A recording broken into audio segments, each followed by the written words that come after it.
दुर्घटना के बाद 1 घंटे का वक्त होता है गोल्डन आवर, और उस गोल्डन आवर में किसी भी पीड़ित को अगर अस्पताल सही वक्त पर पहुंचाए तो शायद जान बचाई जा सकती थी। और अब एक पिता इंसाफ की गुहार लगा रहा है और किस तरीके से पूरा सिस्टम ने लापरवाही बरती। हमारे साथ सुरेंद्र मट्टू जी हैं। सार्थक की मौत के बाद इंसाफ की आस है और इंसाफ के लिए लड़ने को तैयार है। सुरेंद्र जी, दुख की घड़ी है और इस दुख की घड़ी में अगर सही वक्त पर अस्पताल पहुंचाता तो शायद सार्थक हमारे बीच होता। ये आपने राजू जी बहुत अच्छी बात कही। अभी मैं आपके शो पे लाइव पे था, मैंने उनको भी कहा दिमाग में सारी बातें मेरी अब याद नहीं रहती है। ये तो आपने बहुत अच्छा कहा कि हाँ जी, ये सबको मालूम है कि जो पहला घंटा होता है वो गोल्डन आवर होता है, और उस गोल्डन आवर में जो एक्सीडेंट विक्टिम है अगर आप उसको सही जगह पे पहुंचा दे, हॉस्पिटल में पहुंचा दे, तो 90% चांसेस होते हैं कि वो जान बच जाए। और ऐसा हुआ नहीं। वो दोनों जो युवक थे एंगेजमेंट पार्टी से आ रहे थे, ड्रंकर्ड्स थे, उन्होंने मेरे बेटे को वहाँ छोड़ दिया। तो वो जो एक पहले घंटे का गोल्डन आवर होता है उसमें लेके नहीं गए। शायद पीसीआर भी जब पहुंची तो पीसीआर वाले भी डिस्कशन में वक्त निकाल दिए। शायद नज़दीकी अस्पताल ले जाया जाता था, लेकिन दूसरे अस्पताल जो दूर में वहां ले जाया गया। ये भी एक वक्त था जहां पर सार्थक की जान बचाई जा सकती थी। हाँ जी, जो पासर बाय थे ह्यूमन, कोई बहुत ही बड़े भले मानस है, मुझे उनका नाम नहीं पता, शायद मैं भूल भी गया। उन्होंने फ़ोन किया, गाड़ी पिक्चर ली, पीसीआर को फ़ोन किया। वो वाली पीसीआर नहीं आई राजू जी। एक वो पास हो रही थी वहाँ से पीसीआर, तो उनको हाथ दे के रोका, उनको बोला ये एक्सीडेंट है, इनको प्लीज़ ले जाइए। पहले तो वो आपस में डिस्कशन करने लगे, अच्छा क्या करें कैसे करें। और उनकी लेडी कांस्टेबल थी, वो नीचे उतरी, उन्होंने उनको कहा बच्चा चोट लगी, इसको पहले लेके तो जाएं। फिर आपको पता उन्होंने क्या कहा, जो पासर भाई था शायद उनसे बात की थी, कहता जी हम लेके तो जाएंगे, इसकी पेमेंट कौन करेगा वहां पे। ये हाल है। मतलब एक पुलिस वाले इस तरह की से बात करना कहाँ तक उचित आपको लगता है कि पेमेंट कौन करेगा? आप किसी भी सरकारी अस्पताल, प्राइवेट अस्पताल में जाएं, पेरेंट्स को इन्फॉर्म करें। पहले जान बचाना काफी महत्वपूर्ण होता है सुरेंद्र जी।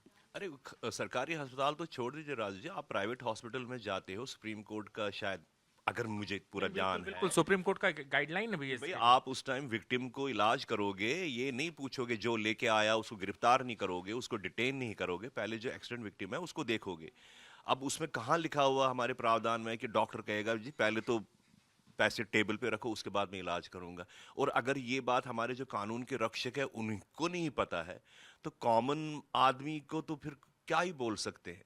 और वहां से राजू, जो जहाँ एक्सीडेंट हुआ राजोकरी फ्लाईओवर पे, वहां से वसंत कुछ बहुत ज्यादा दूर नहीं है।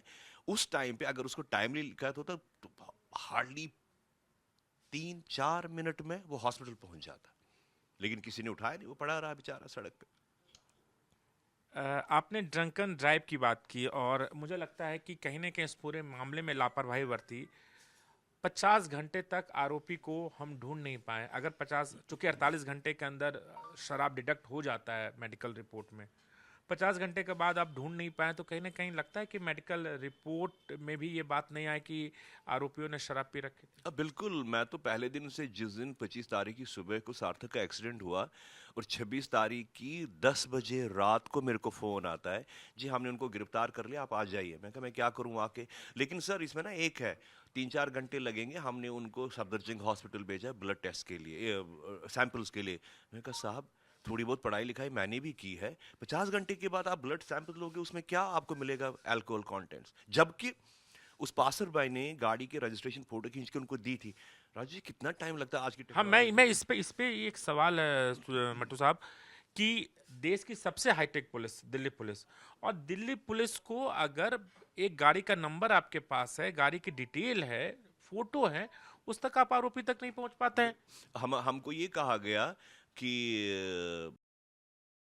हम अभी सीसीटीवी कैमरा देख रहे थे, उन्होंने अपना फोन स्विच ऑफ किया था। अरे भाई साहब, स्विच ऑफ फोन किया था, आपको कितना टाइम आज की, जैसे आपने कहा टेक्नोलॉजी में आपको 5 मिनट लगते हैं कॉल रिकॉर्ड देखने के लिए, आप सारी सुविधाएं आपके पास है, दिल्ली पुलिस के पास बहुत उत्तम दिल्ली पुलिस मानी जाती है। कितना टाइम लगता है आपको ट्रेस करने में कि वो कहाँ है, आपको 50 घंटे लगेंगे। उस दौरान राजू जी क्या हुआ, क्यों डिले हुआ, किस हुआ, ये सवाल तो मैं भी पूछता हूँ, इसका शायद जवाब आप लोग ही, मीडिया लोग ही मेरे को दिला दो, क्योंकि हमारे तो कोई सुनवाई नहीं, कोई हमें कुछ बताता नहीं, पूछता ही नहीं है। कहीं ना कहीं आप जो दिल्ली पुलिस की जांच है उससे सहमत हैं कि जिस तरीके से दिल्ली पुलिस बिल्कुल अब नहीं, तक जांच की है? बिल्कुल नहीं राजू जी। 50 घंटे आप लगाओगे अरेस्ट करने में, अरेस्ट करके उनको छोड़ दोगे, और ब्लड सैंपल 50 घंटे के बाद निकालोगे? क्या सहमति हूं मैं, क्या करूं मैं?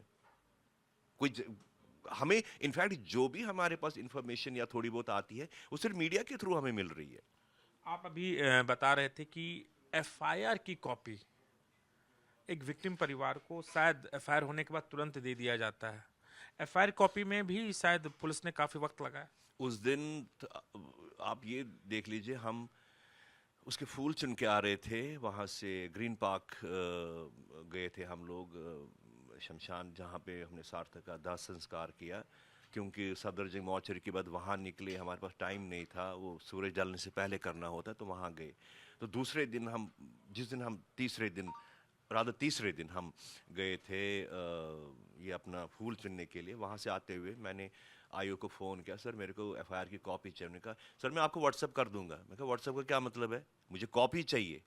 गए वहाँ पे, हम सारे परिवार थे, बैठे रहे, कोई रिकॉर्ड रूम में नहीं है, कोई दूसरे को ढूंढ रहा है, कोई कहाँ, कोई चाय पीने के लिए गया है, कोई बीड़ी पीने के लिए गया है, कोई कहाँ गया, बट हम भी डटे रहे। हमने कहा हमको तो चाहिए कॉपी।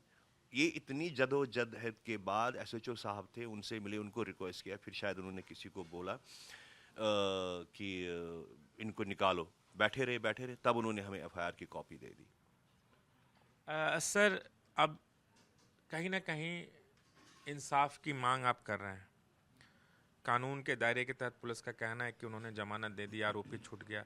क्या सजा मिलनी चाहिए ऐसे केसेस को लेकर जो हिट एंड रन के केस को अंजाम देते हैं, फरार हो जाते हैं? शायद अगर वो अस्पताल पहुंचाते तो शायद उनका गुनाह कम हो जाता है कि एक्सीडेंट हो गया है, लेकिन छोड़ के भाग जाना, उसके बाद गायब होना और परिवार से तक नहीं मिलना, ये तो होमिसाइड है। It's called homicide amounting to murder. आप मान लीजिए एक सेकंड के लिए राजू जी कि आप पैनिक हो गए, डर गए, घबरा गए, तो क्या आप नेक्स्ट पुलिस स्टेशन में आपने अपने आप को सरेंडर किया कि साहब हमसे एक्सीडेंट हो गया, वहां पड़ा हुआ, हम अपने आप को सरेंडर करें? नहीं, आपने उल्टा क्या किया, भाग गए, फोन स्विच ऑफ कर दिया। इसका क्या मतलब है? ये तो this is homicide amounting to murder. कौन आपको फांसी लगाने वाला था? उस बच्चे को उठा के लेके जाते। अब आप मेरे को पूछ रहे हो, उनको तो जेल में सड़ना चाहिए जिंदगी भर। उनके माँ बाप हमारे सामने कोई आया, किसी ने हाथ जोड़ से हमसे माफी मांग ली? नहीं। मैं तो ये कहता हूं, जिस दिन आपका बच्चा सड़क पे ऐसे ही पड़ा होगा ना, भगवान न करे कभी हो, तब आपको गले लगाऊंगा, पूछूंगा सर कैसा लग रहा, दर्द हुआ यहां, दर्द हुआ यहां? हो सकता है आपके 2-3 बच्चे हो, मेरा तो एक ही था, कोई नहीं आया। वो इतनी बड़ी बड़ी बातें राजू जी करते हैं, ये कॉर्पोरेट वाले, सीएसआर। कैसा सीएसआर? मैं उनकी ऑर्गेनाइजेशन को ब्लेम नहीं कर रहा हूं। पता चला उन्होंने मुझे डिफेमेशन नोटिस भेज दिया, फिर मैं आपके पास भागूंगा। उन्होंने क्या क्या उन्होंने किया? एंड बोइंग कंपनी जो है, उनकी गाड़ी है, दे आर द ओनर्स। मैं उनको भी नहीं छोड़ने वाला हूं। मुझे और कुछ नहीं चाहिए, मुझे न्याय चाहिए। उसके लिए चाहे मुझे कितना भी मिले, मैं अनाथ आश्रम को दूंगा, ऐसे बच्चों को दूंगा, किसी और को डोनेट करूंगा। मुझे नहीं कुछ, हमें क्या है राजे, एक बच्चा था निकल गया, अब क्या, हमारी कितनी जरूरत है? 2 वक्त की रोटी है ना, मंदिर में जाके बैठ लेंगे, वहां कोई ना कोई तो खिला ही देगा हमें। बट इतने पढ़े लिखे, एक बोइंग कंपनी बैंगलोर में, दूसरा पैनासोनिक गुड़गांव में, अब क्या कहोगे आप? आपने मेरे को सवाल पूछा, I want them behind the bars. उनको क्यों छोड़ा आपने? आप बतौर एक जिम्मेदार पिता होने के नाते आपने सार्थक को एक हेलमेट दिया था, बहुत जर्मन कंपनी के हेलमेट दिया था, काफ़ी सेफ माना जाता है। आप पहले से इस बात को लेकर थे कि सड़क पर तो ऐसे हादसे होते हैं, लेकिन हेलमेट दिया शायद मेरा बेटा सेफ हो? बिल्कुल राजीव, मैंने आपको ऑफ द कैमरा दिखाया अभी, मैंने आपको जो एविडेंस के तौर पर हमने वीडियो दिखाई, शायद आप भी थोड़ी देर के लिए दहल गए सार्थक के कपड़े देख के।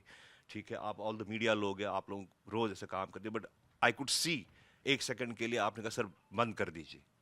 अब बताइए, हमने जब देखा होगा, आपने देखा हेलमेट पर स्क्रैचेस है, बट सर उसका ठीक था। इतनी स्पीड पे, मैंने जैसे आपको लाइव शो में कहा, हमारे आपके ही एक किसी एएनआई से, मुझे ध्यान नहीं आ रहा है, इसने मीडिया वाले ने कहा कि सर हमने पता किया 150 से 200 की स्पीड पे वो गाड़ी जा रही थी राजू जी। उतनी इस स्पीड पे टक्कर मारने के बाद भी सार्थक का हेड इंजरी नहीं थी, वो हेलमेट ने उसको बचाया। एज अ पिता मैं यही कर सकता था, बेटा हेलमेट पहनना, अच्छी वाली पहना, ये नहीं। और हमेशा बेटा, आपने कसम भी दी थी हेलमेट? बिल्कुल अपने मरने की कसम दी थी उसको कि तुम जो हमारा कॉन्डोनियम है ना, उसकी गेट के बाहर जब जाओगे, अंदर है ठीक है, आसपास चक्कर मंगा रहे हो, 5-10 की स्पीड होती है, बच्चे खेल रहे होते हैं, सबको रिस्पॉन्सिबल, गेट से बाहर निकलने से पहले आप हेलमेट पहन कर, और हमेशा पहनता था। निश्चित तौर पर एक पिता का दर्द, इनके आंसू शायद कोई पूछ नहीं सकता, लेकिन इतना ज़रूर है कि अपने बेटे की सेफ्टी के लिए इन्होंने हेलमेट दिया और अब सिर्फ और सिर्फ एक ही लक्ष्य, इंसाफ की मांग। आरोपी सलाखों तक पहुंचे। राजू राज, जी मीडिया, गुरुग्राम।